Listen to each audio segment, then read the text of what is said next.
Do you know the difference between the white throne judgment and the judgment seat of Christ? Well, you're about to. Hey, I'm Lucas Kitchen, and this is episode 14 of Salvation and Discipleship. Is there a difference?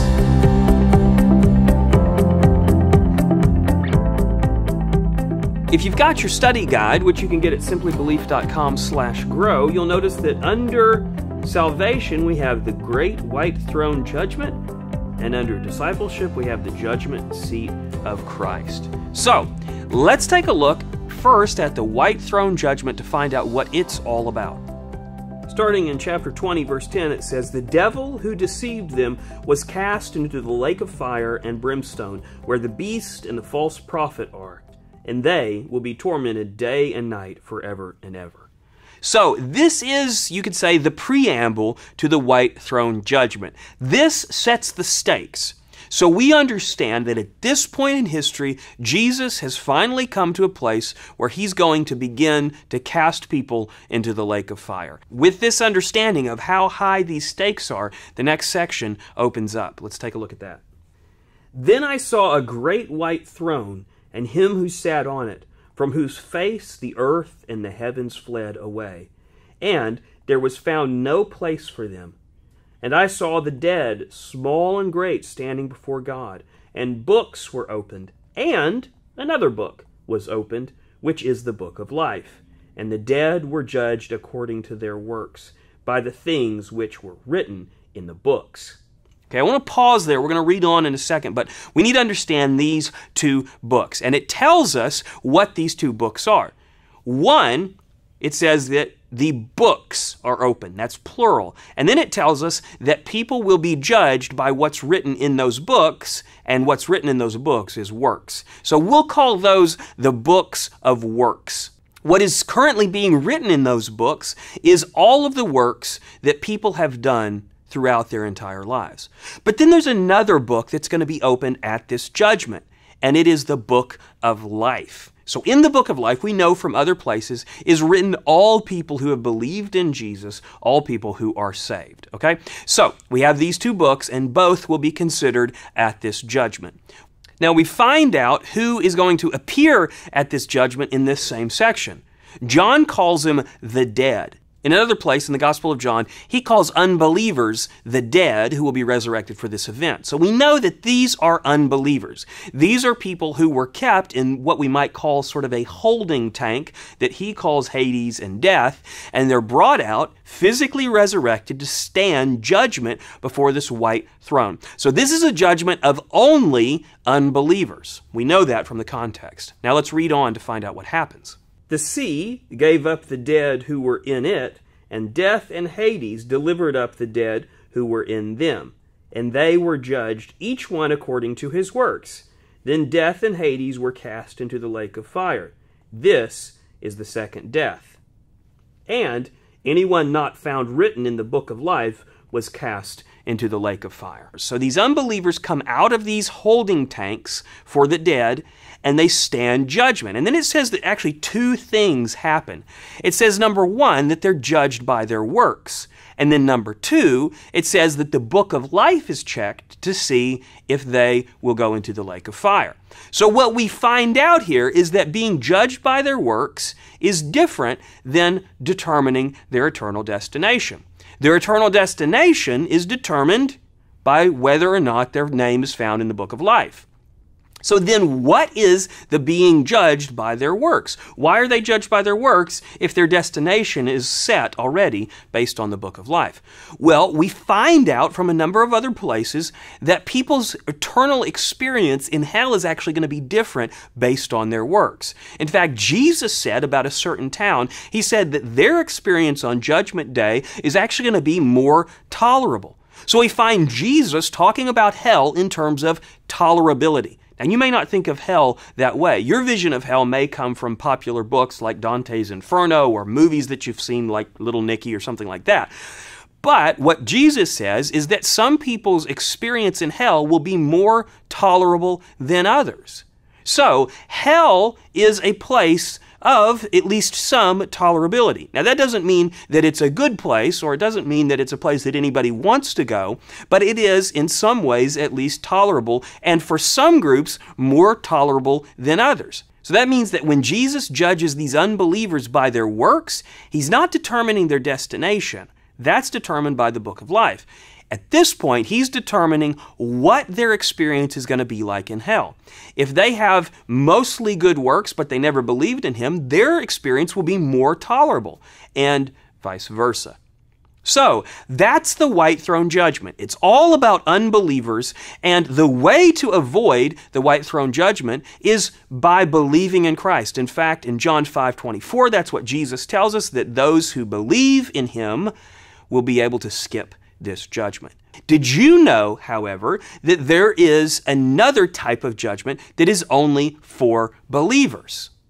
We find its name in 2 Corinthians 5:10. So let's take a look at that. It says, "For we must all appear before the judgment seat of Christ, that each one may receive things done in the body, according to what he has done, whether good or bad." Now, if you come from a traditional church, you probably have been told that salvation is not about works, and that's absolutely true. However, Paul does tell us that our works do matter as believers. Our salvation is not established because of our works, but our discipleship is. And in fact, when we stand before Christ, we're going to have to give an account. And it tells us that that account is based on what we've done in the body, these mortal bodies currently. And that means the body since we've believed. So from the moment when you first believed in Jesus for everlasting life, an account is being kept. And we know that that account exists because we saw it at the white throne judgment. Here we find out that Jesus is going to expect us to give an account for everything we've done at this event called the judgment seat of Christ. Now, let me give you just a little bit of historical background on what that term means. The words judgment seat actually come from a Greek term called the bema. The bema was this kind of bench seat that a Roman governor or official or even Caesar himself would sit on to hear cases and to hand down decisions. So it is a place where he would do judgments in a court kind of a sense. But there was another thing that would happen at the bema as well. In athletic competitions, that same official would sit on the bema seat and he would reward the winners of those competitions.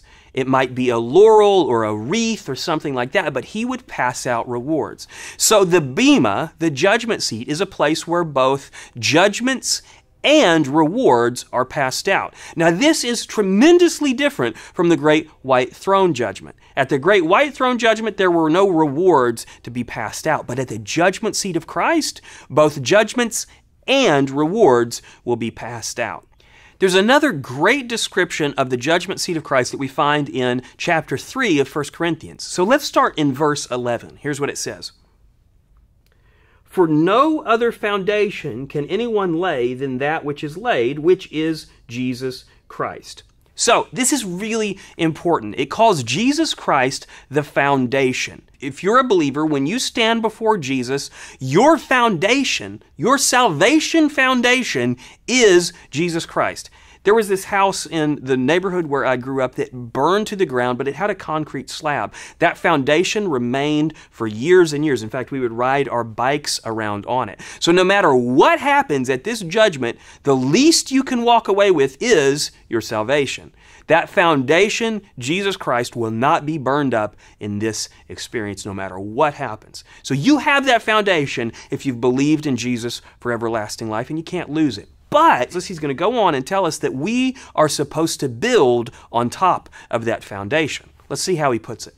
"Now, if anyone builds on this foundation with gold, silver, precious stones, wood, hay, or straw, each one's work will become clear, for the day will declare it, because it will be revealed by fire."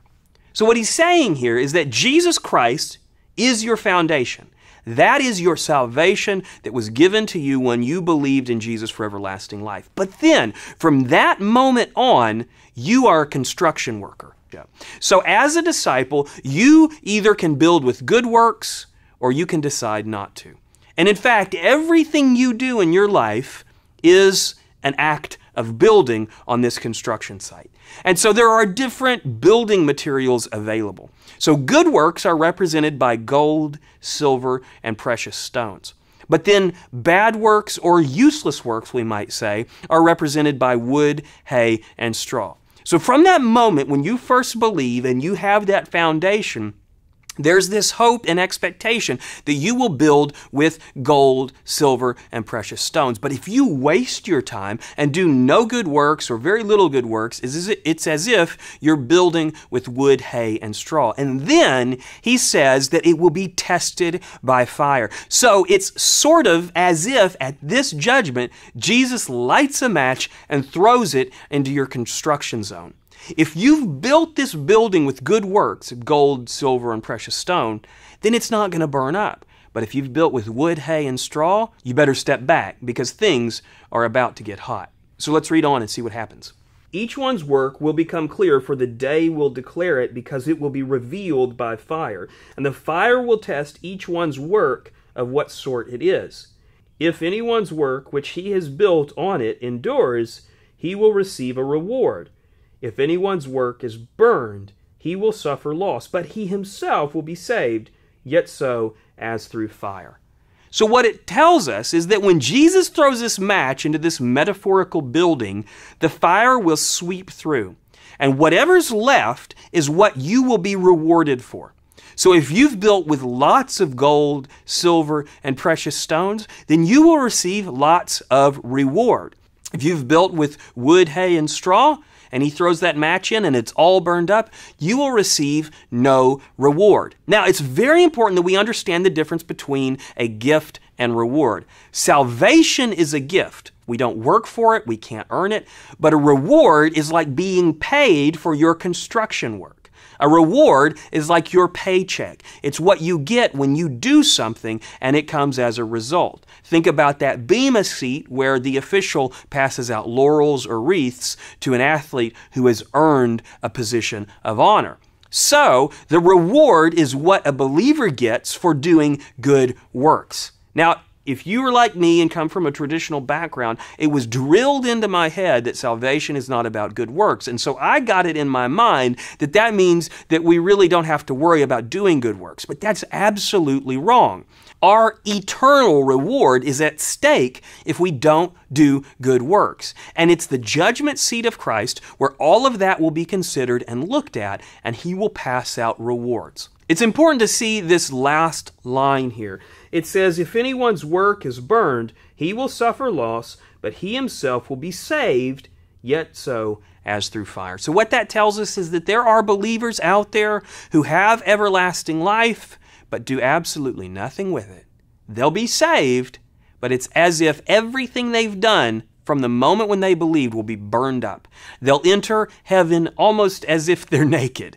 I mean, imagine somebody passing through fire, even their clothes burn up. They enter the kingdom of heaven with nothing to their name. It says that they will suffer loss, and that is in heaven. They will suffer loss in the kingdom of heaven because they did nothing with their life once they became a believer. But, praise the Lord, they will be saved. It's a beautiful thing. It's a reassurance of salvation, but it's a reminder that not only should we have our salvation in place, but we also need to work as disciples.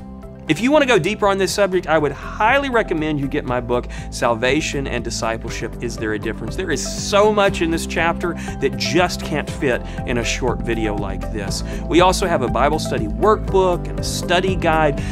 Go to simplybelieve.com/grow to get signed up for this Bible study and get notifications. I really appreciate you watching this video, and I hope this motivates you to live well today as believers, because one day we're going to have to answer for how we lived today. Thanks for watching.